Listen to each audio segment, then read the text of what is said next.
Hi, welcome back to Classic Car Cave. I'm just doing a little update and basically what we've been getting on with. So I've had a guest here for, his name's Brendan, who wants to get into restoration, or he wants to get an old or a classic car and basically, you know, look after it and have it as a hobby, because he's going to be retiring in a year or so. But unfortunately, the week he planned to come, something happened where he had to go back to London. There's an apartment that he has that needs some work on it, and he had to get together with builders, and so he had to cut it short. So he went on Saturday. Now we did strip down the mini engine, but unfortunately we were so busy I didn't film it. I'm sorry about that. But there's plenty of them on YouTube. You can go to Paul Jeffries and see it.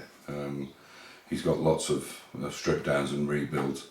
And there wasn't much to it. It was a little 850 anyway. But what I'm thinking of doing is nobody really wants the 850s, because the Coopers were 998 or 1098.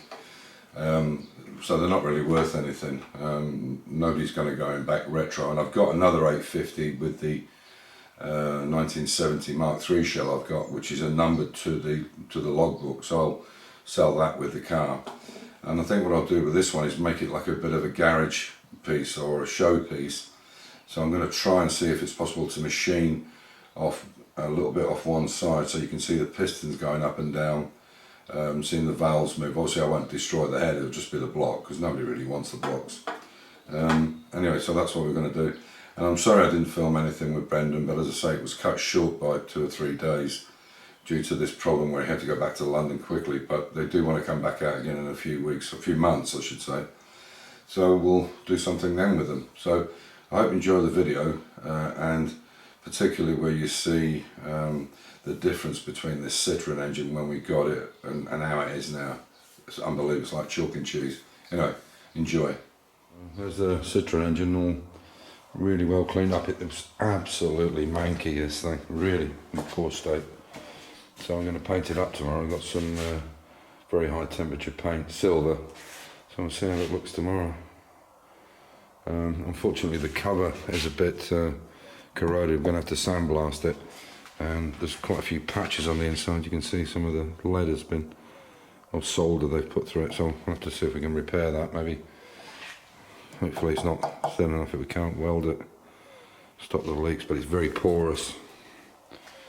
I think you'd have to agree, the detail on that looks great. I mean, considering how it was before, when we first got it out the barn, it was absolutely caked. I mean, it's been in there, what, 8 odd years, whatever it is.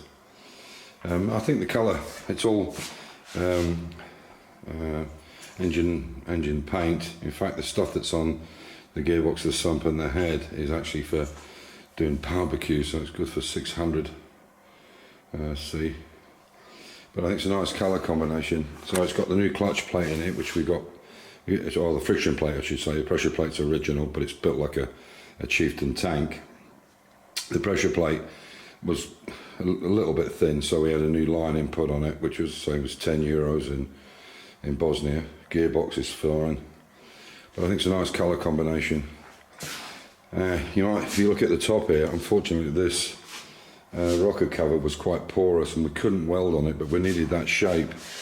So what Amir's done is you can see it's the original one underneath. So what he's done is he's made a new cover for it and welded it on. There's a few little bits we've got to go over. This is just the first incarnation of it, so we'll go over it.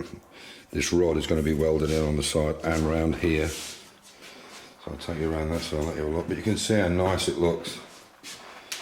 So they're going to be welded in, those rods. I have to try and get a gasket from France for it. But even the starter motor's been taken down, the alternator, in fact the alternator's still there, but it needs brushes in it. You can see how crappy it is, so it'll all get blown out. But the brushes are knackered here. Let's see. So that's going to get done. Starter motor's all good. And the engine runs fine. These leads we took from somewhere else, I can't remember exactly where. Yeah, so I think the difference, you have to agree, that's that difference. So once this is all finished and all welded up, cleaned up and surface done, we'll do that in black. So that'll be done in the black So it'll be, yeah, the green, black and silver, which I think is quite a nice colour combination. It should look great on the chassis as well. So, yeah, it's a massive transformation, unbelievable. So to bring you up to date on the Track Mini, we made this into the Golf colours because I've always liked them. So in September, on September the 30th, we were lucky enough to get a place. It's an amateur race at the Red Bull Ring in Austria, the Formula 1 circuit, and we're in Group 3. Last year I went to see it and there was quite a few minis in it. Unfortunately at the moment there's only showing this mini, but I'm sure it's 4 months to go yet, so I'm pretty sure there'll be other ones in it as well. And Group 3 tends to be the biggest because that's the kind of lower CC. So they have 4 groups, some of them are single seat, ex-F1 racing cars, Formula 3, whatever. And then they have a GT section, which is touring cars or Lolas, that kind of stuff. And it's amazing what people bring. And it's just a great atmosphere. And strange enough, it must be the only Formula 1 venue in the world where it's actually free for the public to get in. So it's on the 30th of September, which is a Saturday. So we'll go up on the Friday night, get a combination Friday night. And then on the Saturday morning we get a 25-minute practice session, and we'll actually get 3 races. So the guy that has the half share in this with me, I'm hoping he's going to come over from Dubai, and we can go together. If not, I'll just do I'll do the lot myself. So yeah, it's something I'm really looking forward to because I think it's a nice little thing to say you've taken your track car, amateur track car, around the Formula 1 circuit. I've actually driven this circuit before. About 4 or 5 years ago, the Jaguar Club of Vienna rented this, well not rented it, but they got the use of the circuit for I think about an hour or so, and we all took our cars, and I took my E-Type around it. Obviously I didn't batter it around there. This is different. I mean, I can keep my foot right down on this. But what we will do is we'll do a couple of test sessions, which I'll video at Pannonia Ring, just to make sure, because I need to put some new medium compound slicks on this for the race, because I don't want to show myself up. I mean, I'm an old man after all, but it's just good fun. And what I liked about it, I've never been there before, and if you want to look at it, it's called Ventilspiel. I'll put it on the bottom so you can do it. .at. If you have a look, you'll see the car. You'll see the group, all the groups, and as I say, it's totally free for the public to go in, so they can go into the pits, they can go everywhere, they can even go into the Red Bull Museum and look at all the racing cars that are there, and sports bikes and touring cars and everything, which I think is a brilliant idea and a brilliant thing to do these days where everything seems to cost. So as I said, just go to ventilspiel.at, which I've put on the bottom. And you can see this car and all the other groups if you want to have a look at it. So I'm really looking forward to that, I think. So a little update on the E-Type. So I've taken it out of mothballs.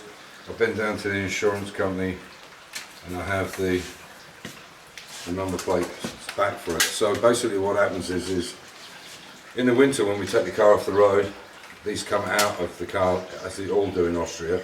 We put them into back to the insurance company, and they put them in a secured safe with the logbook, and even though the car is fully insured for theft, fire, damage, whatever, I don't know, hurricane, as long as it's not on the road, it just drops the price down that little bit, because obviously there's less chance of having an accident if it's in a garage. So we gave the car a little bit of a clean, but once the weather gets better, it's just been raining forever. We've had some really nice days, but they've been in between. But once it's really nice, I'm going to go down and get it detailed by the guy that did my Mini Cooper and the XK150.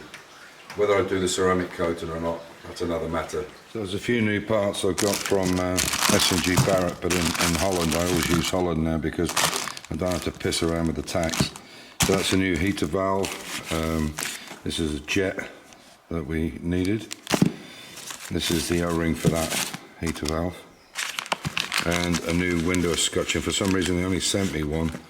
And there's the boss kit from Motorlita for the Motorlita steering wheel, which is up here, which is beautiful. This is the third one I've bought.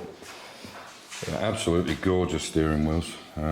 the feel, they're so tactile, you know, and the quality of them is just unbelievable. There's all the screws for the boss there, but they're just so tactile.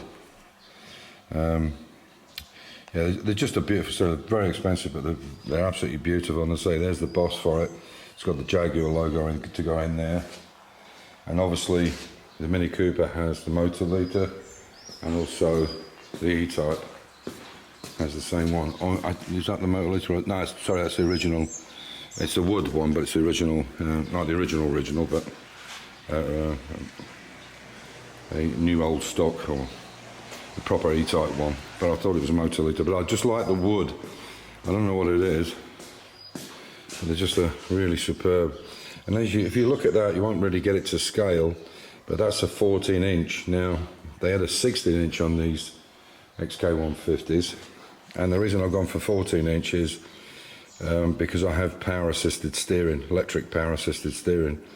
So, you know, when we go to park it, with that 14-inch wheel, it would be very difficult at stationary to turn the wheel. But with the power steering, I can have it on full or nothing at all, or increments from that. And I just think it looks nicer with that, and we'll show you that when it goes on. But very pleased with it. It's absolutely beautiful. And the grain is the same colour as the dashboard, the veneer dashboard, which won't be going in, unfortunately, until I come back from England, because I have to pick up all the interior for the car from John Skinner in Cheltenham. Yeah, so you have to use your squint a bit and use your imagination. You can see how nice that would look in the car. And as I said, the walnut or veneer dash right the way across. It's not just the centre, it's it's left and right hand side as well, where the cubby boxes are, is all in the same wood veneer. So I think it's going to look absolutely stunning when it's done. So on that note, I'll say stay safe, keep the faith, enjoy your hobby, and yeah, just get out in the garage, enjoy life. You know, it's always good to break up work or family or whatever you're doing. I mean, obviously those things come first, but just enjoy your hobby, and you'll get a lot back from it. Take care, bye for now.